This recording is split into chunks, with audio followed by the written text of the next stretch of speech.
Hello friends, नमस्कार। स्वागत है आप सभी का स्टडी विद ज्ञान प्रकाश में। दोस्तों, आज के वीडियो में हम लोग करेंगे discuss Indian polity and Indian constitution से संबंधित कुछ बहुत ही महत्वपूर्ण प्रश्न जो कि प्रत्येक प्रतियोगी परीक्षाओं में पूछे जाते हैं और आपकी परीक्षा के लिए भी बहुत ही इंपॉर्टेंट हैं। तो पहला प्रश्न आपके लिए बहुत ही इंपॉर्टेंट है। क्या आप बता सकते हैं कि भारतीय संविधान सभा में कुल कितनी महिला सदस्य थी? ये हैं आपके ऑप्शन 12, 13, 15 या फिर 17। सही आंसर है ऑप्शन सी, यानी कि कुल 15। ये जरूर याद रखना आप कि भारतीय संविधान सभा में महिलाओं की संख्या कितनी थी। अगर ये क्वेश्चन आया तो सही आंसर होगा 15 महिलाएं। अगला क्वेश्चन, संविधान सभा के पहले अध्यक्ष कौन थे? अगर ये क्वेश्चन आया तो आपका आंसर क्या होगा? अब देखिए फ्रेंड्स, यहाँ पर मैं आपको बता दूं कि डॉक्टर सच्चिदानंद सिन्हा जो थे, ये संविधान सभा के पहले अस्थायी अध्यक्ष बनाए गए थे। संविधान सभा की जो पहली बैठक हुई थी, आप जानते हैं वो कब हुई थी? ये हुई थी 9 दिसंबर 1946 को। ये जरूर याद रखना आप, 9 दिसंबर 1946 को जो बैठक हुई थी उसके अस्थायी अध्यक्ष डॉक्टर सच्चिदानंद सिन्हा जी को बनाया गया था। और इसके बाद 11 दिसंबर 1946 को डॉक्टर राजेंद्र प्रसाद को सर्वसम्मति से संविधान सभा का अस्थायी अध्यक्ष चुना गया था। तो डॉक्टर सच्चिदानंद सिन्हा जो थे वो अस्थायी अध्यक्ष थे। 2 दिनों के बाद 11 दिसंबर 1946 को डॉक्टर राजेंद्र प्रसाद को सर्वसम्मति से अस्थायी अध्यक्ष बनाया गया था। अगला क्वेश्चन, ड्राफ्टिंग कमेटी के चेयरमैन कौन थे? यह प्रश्न वेरी वेरी इंपॉर्टेंट है, कई बार पूछा गया प्रश्न है और इसका सही जवाब है डॉक्टर BR अम्बेडकर। ये जो प्रारूप समिति थी ड्राफ्टिंग कमेटी, उसके अध्यक्ष बनाए गए थे डॉक्टर BR अम्बेडकर जी। और इसी के साथ आपको बता दें कि संविधान निर्मात्री सभा जो थी उसके अध्यक्ष डॉक्टर राजेंद्र प्रसाद थे। संघ शक्ति समिति बनाई गई थी जिसके अध्यक्ष पंडित जवाहरलाल नेहरू थे। पंडित जवाहरलाल नेहरू संघ शक्ति समिति के अलावा केंद्रीय संविधान समिति के भी अध्यक्ष बनाए गए थे। झंडा समिति के जो अध्यक्ष थे वो राजेंद्र प्रसाद जी को बनाया गया था। कहीं कहीं पर इसका जो ऑप्शन है आपको JB कृपलानी मिलेगा, लेकिन अगर उसमें डॉक्टर राजेंद्र प्रसाद का नाम है तो आप डॉक्टर राजेंद्र प्रसाद को ही सही टिक करना। संवैधानिक उपचारों का अधिकार ये किसके अंतर्गत आता है? मौलिक अधिकार, कानूनी अधिकार, संवैधानिक अधिकार या फिर प्राकृतिक अधिकार? तो याद रखिएगा कि संवैधानिक उपचारों का जो अधिकार है यह एक मौलिक अधिकार है। तो ये बहुत इंपॉर्टेंट है। भारतीय संविधान के भाग 3 के अनुच्छेद 12 से 35 तक मौलिक अधिकारों का उल्लेख मिलता है। Very important point. और मौलिक अधिकारों में ही अनुच्छेद 32 में संवैधानिक उपचारों का उल्लेख भी है। डॉक्टर BR अम्बेडकर ने अनुच्छेद 32 को ही संविधान की आत्मा भी कहा है। अनुच्छेद 32 के तहत न्यायालय को बंदी प्रत्यक्षीकरण, परमादेश, प्रतिषेध, अधिकार परीक्षा और उत्प्रेषण रेटें जारी करने का अधिकार प्राप्त होता है।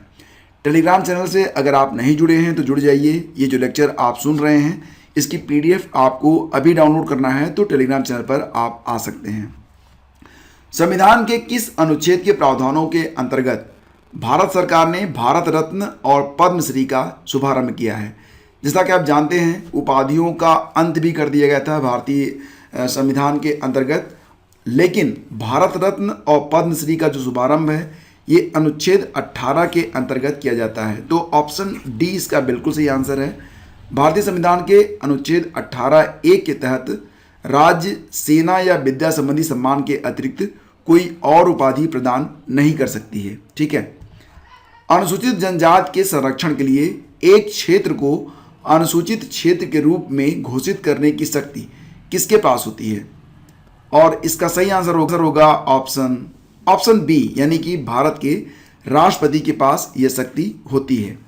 अनुसूचित जनजाति के संरक्षण के लिए एक क्षेत्र को अनुसूचित क्षेत्र के रूप में घोषणा करने की शक्ति भारतीय संविधान के अनुच्छेद 244(1) और 5वीं अनुसूची के तहत भारत के राष्ट्रपति को प्राप्त होती है।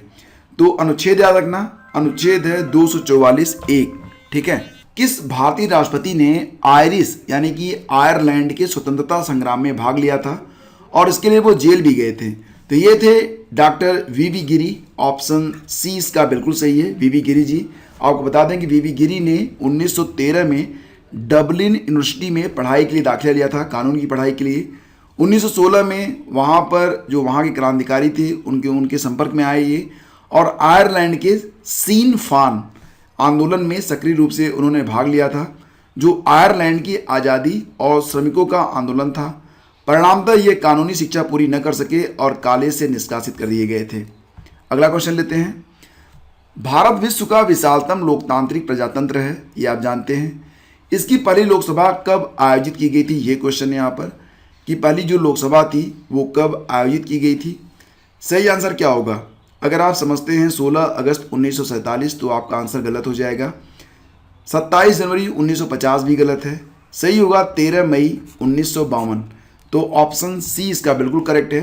याद रखिएगा कि भारत की पहली लोकसभा की बैठक 13 मई 1952 को आयोजित की गई थी, जबकि प्रथम निर्वाचित लोकसभा 17 अप्रैल 1952 को अस्तित्व में आई थी।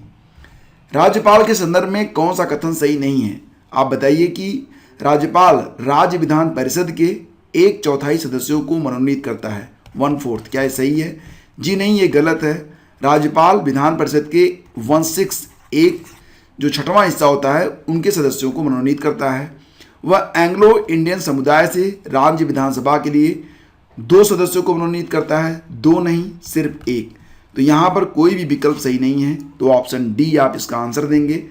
आपको बता दें कि राज्यपाल विधान परिषद में 1/6 सदस्यों को मनोनीत करता है, जो साहित्य, कला, विज्ञान, सहकारिता और समाज सेवा में विशेष योगदान और अनुभव रखते हैं।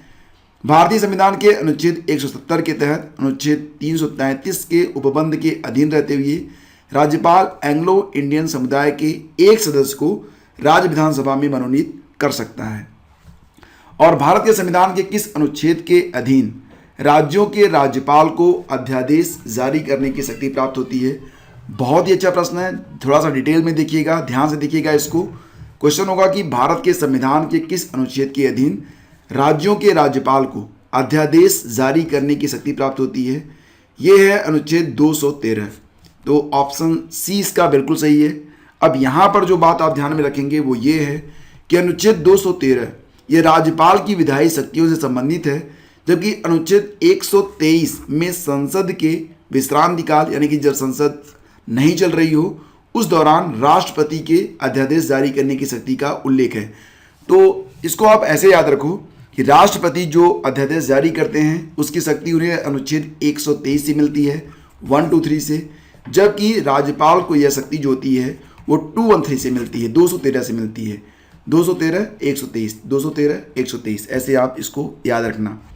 भारत के संविधान में निम्न में से किसके विरुद्ध अभियोग चलाने का प्रावधान नहीं है? किसके विरुद्ध अभियोग नहीं चल सकता है?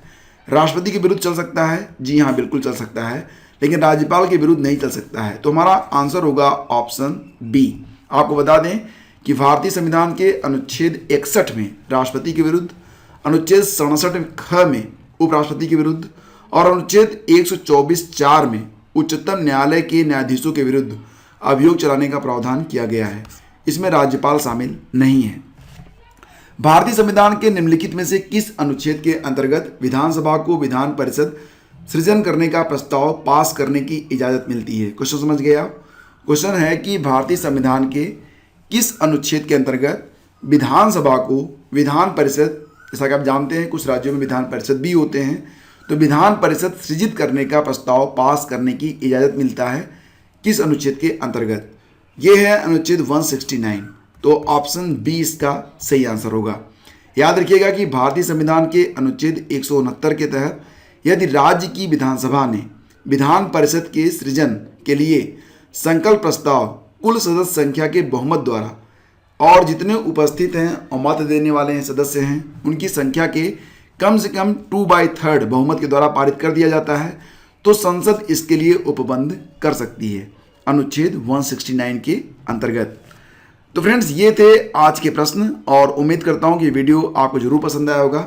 अगर वीडियो आपको पसंद आया और ऐसे ही प्रश्न आप चाहते हैं तो इसके लिए आप चैनल को सब्सक्राइब करना बिल्कुल भी मत भूलिएगा। हम शीघ्र मिलेंगे एक नए वीडियो में, तब तक के लिए आज्ञा दीजिए। फॉर वॉचिंग स्टडी विज्ञान प्रकाश।